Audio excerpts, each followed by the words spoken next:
Assalamualaikum warahmatullahi wabarakatuh. Perkenalkan, nama saya Sri Indar Parawansa Aliu dari kelas 1C, jurusan Pendidikan Guru Sekolah Dasar, Fakultas Ilmu Pendidikan, Universitas Negeri Gorontalo.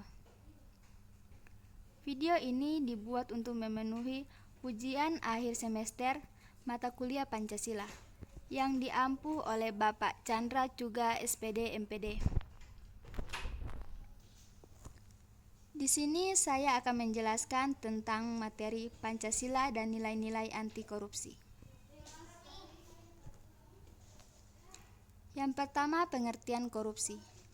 Korupsi adalah tindakan pejabat publik, baik politisi maupun pegawai negeri, serta pihak lain yang terlibat dalam tindakan itu, yang secara tidak wajar dan tidak legal menyalahgunakan kepercayaan publik yang dikuasakan kepada mereka untuk mendapatkan keuntungan sepihak.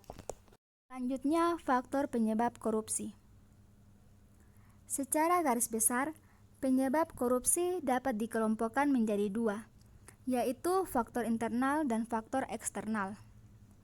Faktor internal merupakan faktor pendorong korupsi yang berasal dari dalam diri setiap individu. Contohnya seperti sifat tamak, gaya hidup konsumtif, dan moral yang kurang kuat. Selanjutnya ada faktor eksternal. Faktor eksternal merupakan faktor pemicu terjadinya tindakan korupsi yang berasal dari luar diri perilaku. Faktor eksternal dapat dibagi menjadi 4 bagian. Yang pertama, faktor politik. Politik merupakan salah satu sarana untuk melakukan korupsi. Yang kedua, faktor hukum. Hukum bisa menjadi faktor terjadinya korupsi dilihat dari dua sisi. Di satu sisi dari aspek perundang-undangan dan di sisi lain dari lemahnya penegakan hukum. Yang ketiga, faktor ekonomi. Faktor ekonomi juga merupakan salah satu penyebab terjadinya korupsi. Dan yang keempat, faktor organisasi.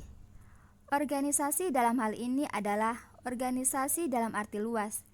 Tidak hanya organisasi yang dalam suatu lembaga, tetapi juga sistem pengorganisasian yang ada di dalam lingkungan masyarakat.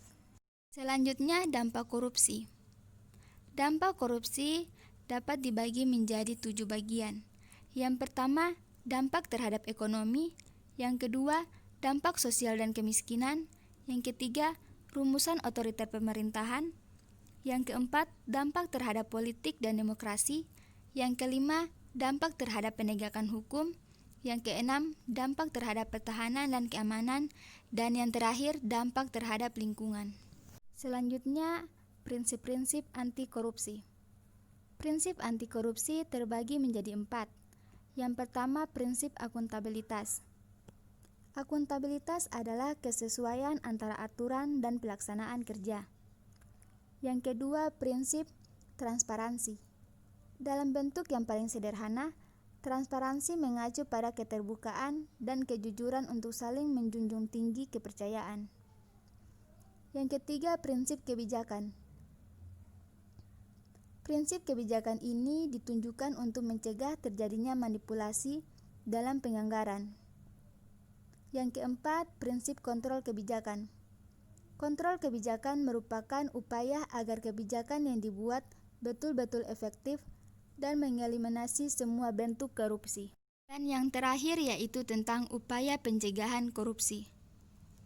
Upaya pencegahan korupsi dapat dilakukan dengan represif dan preventif. Upaya represif atau sering disebut upaya panal dilakukan dengan menerapkan hukum pidana guna menimbulkan efek jera bagi pelaku dan menimbulkan daya cegah bagi masyarakat agar menghindari segala bentuk korupsi dan penyalahgunaan wewenang. Dan selanjutnya preventif.